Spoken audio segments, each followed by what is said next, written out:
funded by the Westminster Foundation for Democracy, in the 5 or 6 biggest Bulgarian cities. And the end of the project, we prepare a model which we presented to the political groups in the National Assembly, how to work with women from the first stage of their interest in the politics as voluntarians, and just to support some campaign through the process of electoral campaign, and then after the election finished, and they took place in some decision-making position, not to stop the process, but to continue to educate the next groups.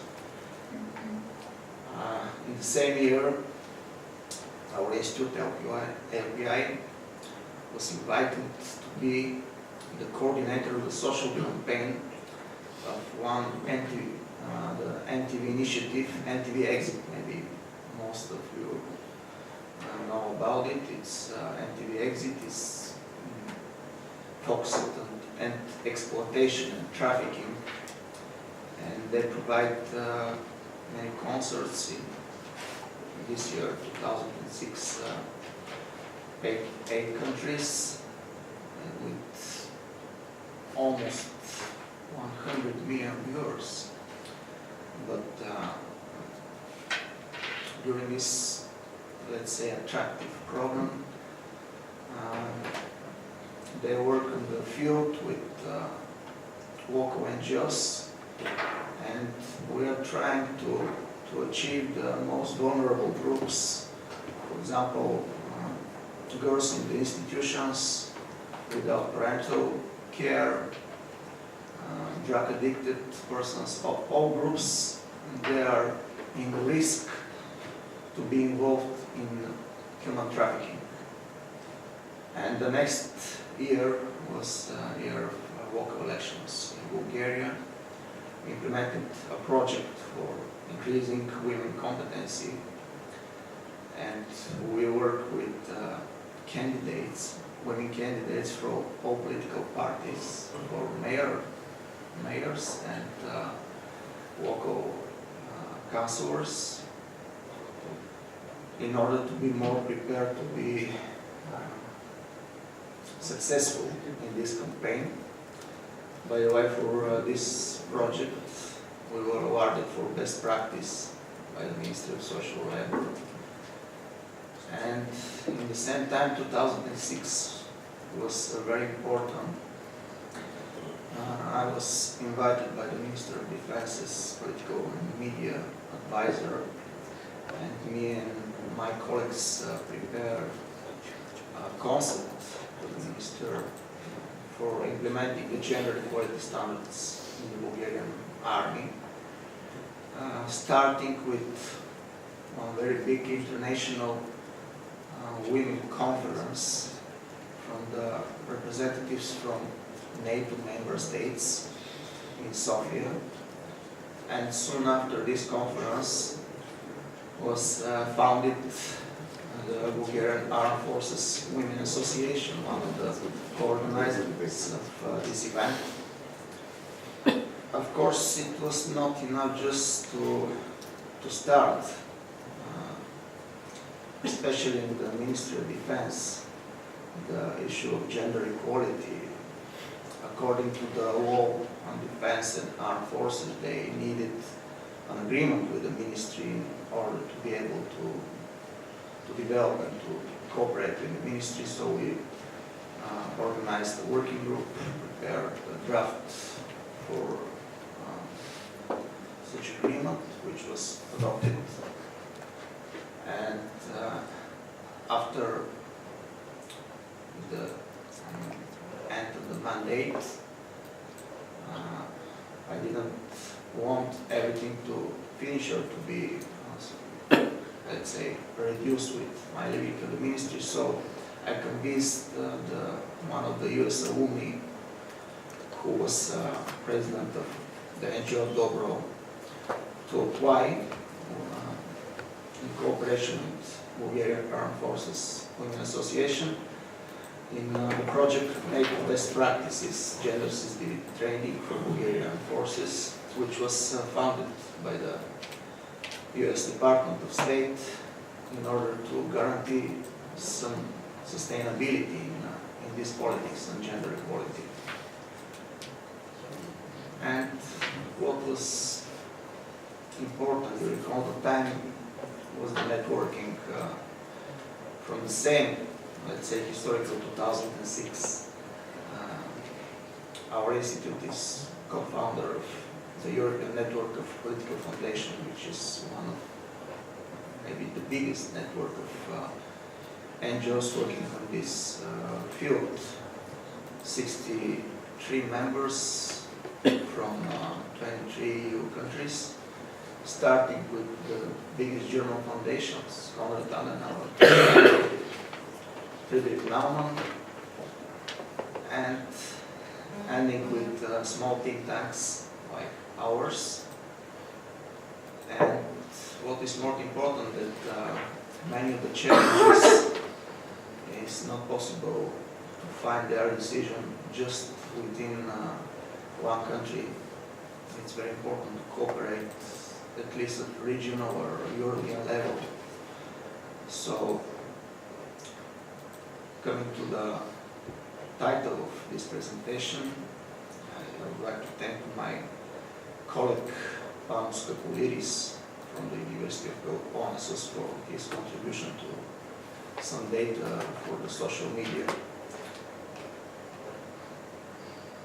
When we are talking about the media, we should ask what we accept for media. Nowadays, every one of us is media. You can take your smartphones, and when you open the Facebook, you have option live. So if you are on the right place and the right time, you are the first media on the field. So you are before CNN, before every news, and it completely changes also the media market, the audience, and the philosophy of working with the medias. You can see some facts that half of the world's population is in internet, and 1/3 is in Facebook, which means that you have nearly 1.5 billion users, which means audience 100 times more than the biggest classical, typical medias, the leading televisions. In the same time, you have more than 500 million tweets every day.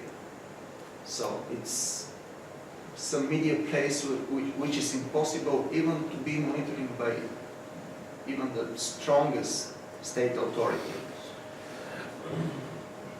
A great opportunity for all kinds of messages.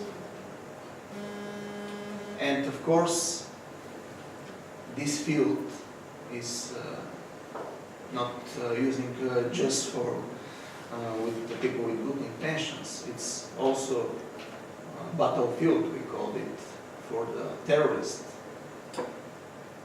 We call it the digital caliphate, because IS also use media, social media especially, part of its terror campaign, focusing on, of course, Facebook and Twitter, most popular, but in the same time they use devices like platform PlayStation 4, which are very hard to be monitoring, to exchange communicational messages, and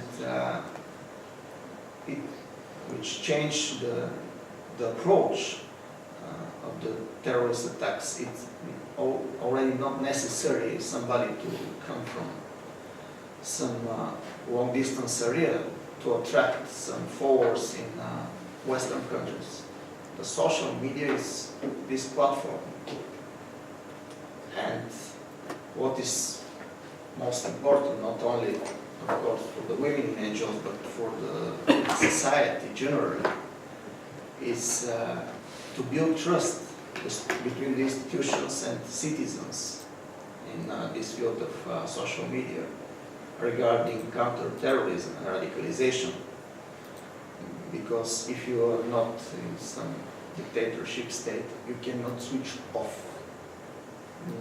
Not Facebook nor Twitter, or if you could, it's for short term.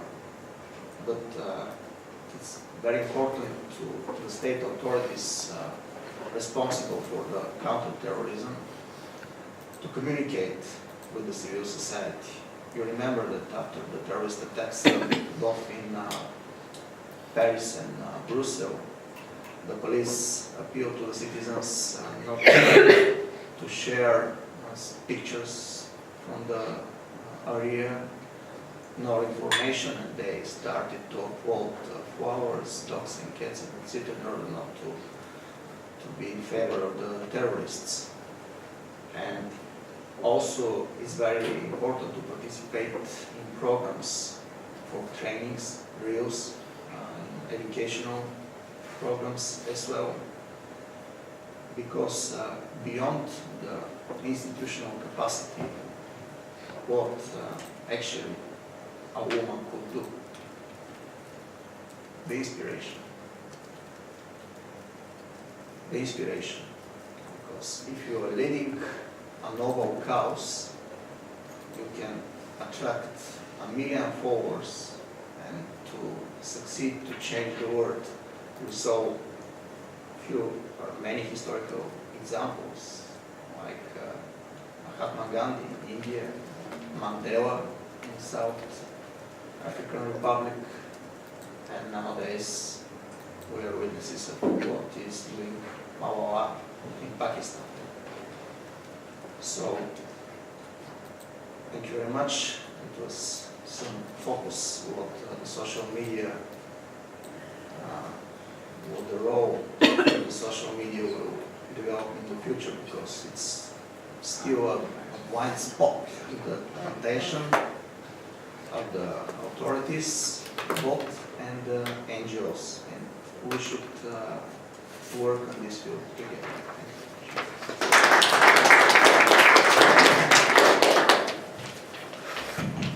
Thank you very much for all of the presentation. I think it was very logical to end up with the social media as more alternative tools. I suggest we now switch to the discussion, so please, if you have any comments or questions, Mr. Riskamp. Thank you. Irina, thank you for your speech.